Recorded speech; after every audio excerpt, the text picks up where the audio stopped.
Everyone, आप सभी स्वस्थ और मस्त होंगे। मैं भी अच्छी हूँ। स्टोरी का नाम मिलके भी हम ना मिले, एपिसोड 32।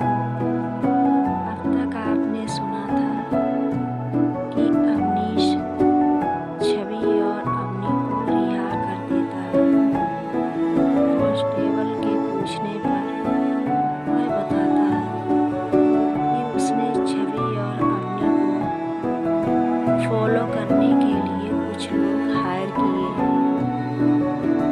वो 24 घंटे उन पर नज़र रखेंगे। छवि बाहर जाकर अपने फ्रेंड से कांटेक्ट करने की कोशिश जरूर करेगी।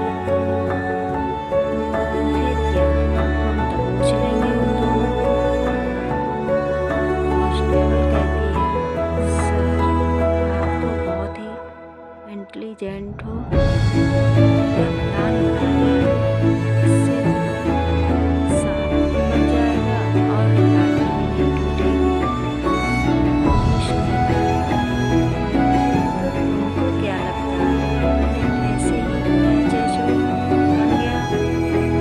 मैंने भी घाट घाट का पानी पिया है। कांस्टेबल बोलती है, सर सच में आप कमाल के हो। अवनीश कहता है, इतनी मस्केबाजी किसी और दिन एक काम कर लो, जाओ जल्दी से छवि और अवनी का नंबर सर्विस लॉन्च पर डालो। आप कहाँ हो, उसका लोकेशन मिलता रहेगा। कांस्टेबल कहती है, यस सर। इधर छवि कैब बुक करती है। वो अवनी के फ्लैट पर आते हैं। पूरे रास्ते छवि अवनी से बात नहीं करती। अवनी को ये चीज़ बहुत खल रही होती है। वो उससे बात करने जाती है और कहती है, छवि मुझे तुमसे बात करनी है। छवि बोलती है,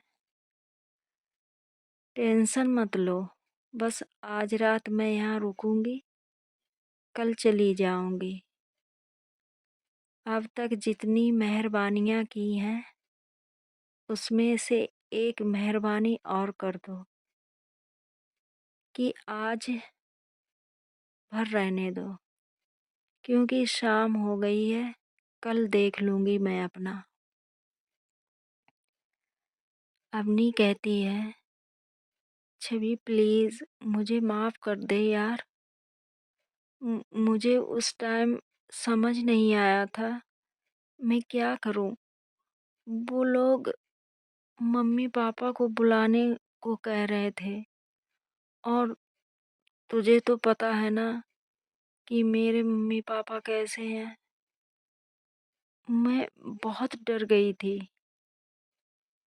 छवि बोलती है, मैं समझ सकती हूँ उस टाइम तुम्हारी सिचुएशन क्या होगी, लेकिन तुम्हारी एक गलती की वजह से मेरी फ्रेंड और उसकी गर्लफ्रेंड की जान जा सकती थी। तुमने देखा ना अवनीश की आंखों में कैसा पागलपन था। अवनी कहती है,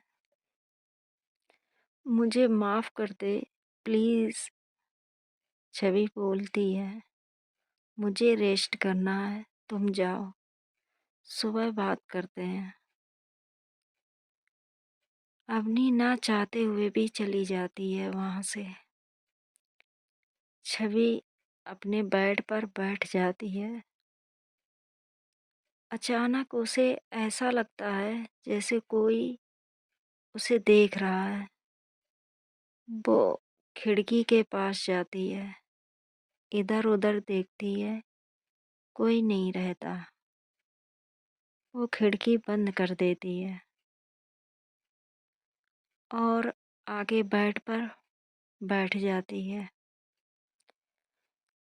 लेकिन उसके दिमाग में शक की बीज उपज जाती है। कि कोई तो था वहाँ। इधर हमारे न्यूली लवर्ड बहुत परेशान होते हैं। प्रांजल को समझ नहीं आता कि वो क्या करे। वो अपना फ़ोन ऑफ कर देती है। सिया उससे पूछती है कि फ़ोन क्यों ऑफ किया? तो प्रांजल कहती है कि मेरा फ़ोन ऑन रखना खतरे से खाली नहीं है। हम एक बहुत बड़ी मुसीबत में फंस चुके हैं। अब आगे का रास्ता हमें खुद ही तय करना होगा। सिया कहती है, ऐसे क्यों कह रही हो आप?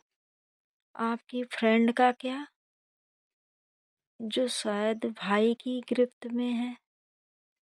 प्रांजल बोलती है, तुम जानती नहीं हो मेरी फ्रेंड को सही से, इसलिए ऐसी बातें कर रही हो।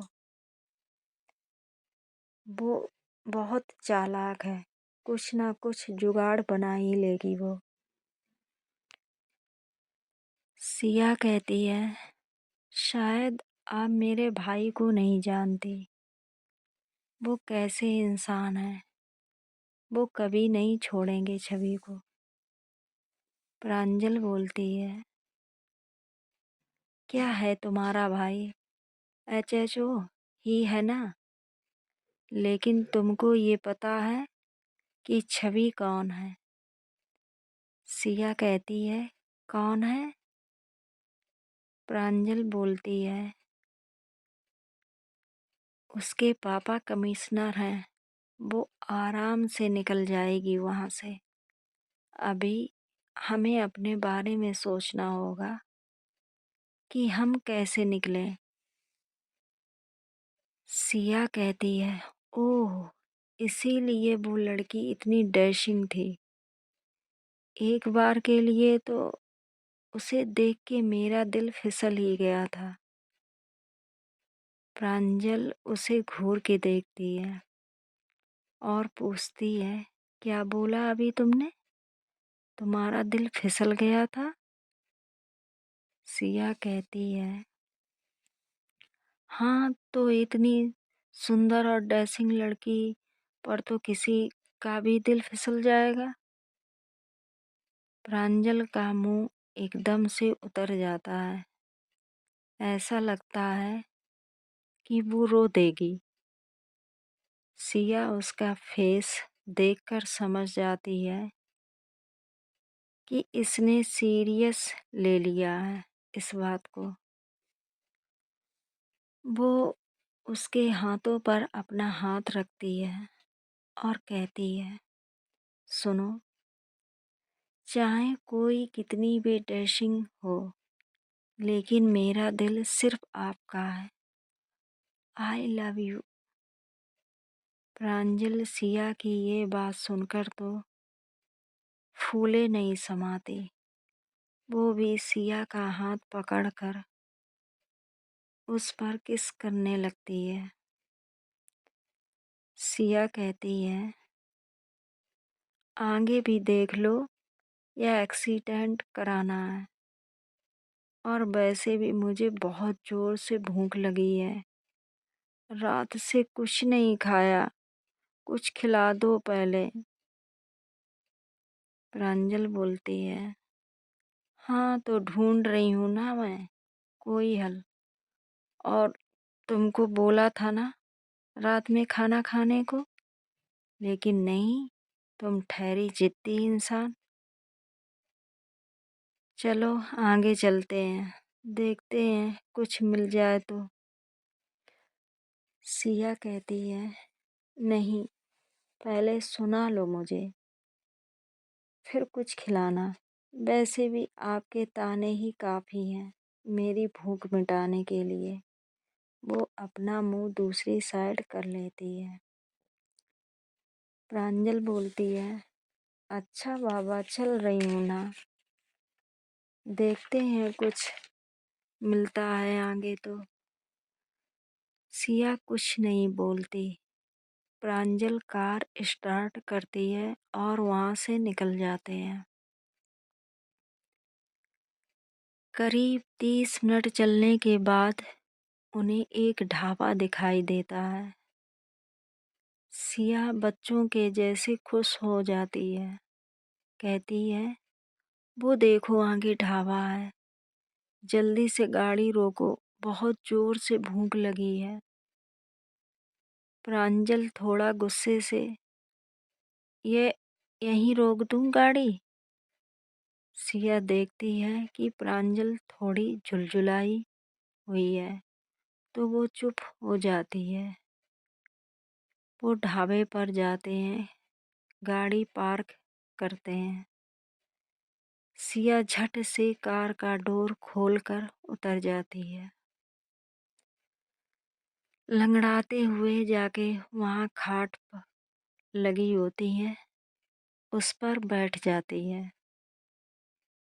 प्रांजल हंसती है और कहती है, पूरी की पूरी बच्ची है। वो भी जाती है, वहाँ पर बैठती है। एक आदमी आता है, इन दोनों से पूछता है कि क्या खाना है। सिया तुरंत से बोल पड़ती है, इस ढाबे पर जितनी रेसिपी हैं सब लाओ। वो आदमी वहाँ से चला जाता है। प्रांजल उसे आश्चर्य से देखती है। सिया कहती है, क्या हुआ, ऐसे क्यों देख रही हो आप? पैसा तो है ना? प्रांजल उसके गालों को अपने हाथों में लेती है और कहती है, इतना है जितने में तुम्हारी सारी ज़रूरतें आराम से पूरी हो जाएंगी। सिया एक प्यारी सी स्माइल पास करती है उसे। कुछ देर बाद खाना आ जाता है। प्रांजल कहती है, अरे ये तो एक ही थाली में है। भाई साहब, दिख रहा है ना, हम 2 लोग हैं। सिया उस आदमी से कहती है, आप जाइए। वो आदमी चला जाता है। प्रांजल कहती है, क्या मैडम, मैं इंसान नहीं हूँ? मुझे भूख नहीं लगती? सिया कोई जवाब नहीं देती। वो पूरी का एक बाइट तोड़ती है, उसे प्रांजल की ओर करती है। प्रांजल चुपचाप बैठी होती है। सिया बोलती है, क्या हुआ, मुंह तो खोलो। प्रांजल समझ जाती है कि सिया का एक ही थाली में खाने का मन है। यह स्टोरी अच्छी लग रही है तो प्लीज़ लाइक, कमेंट और सब्सक्राइब करो। Bye bye, see you.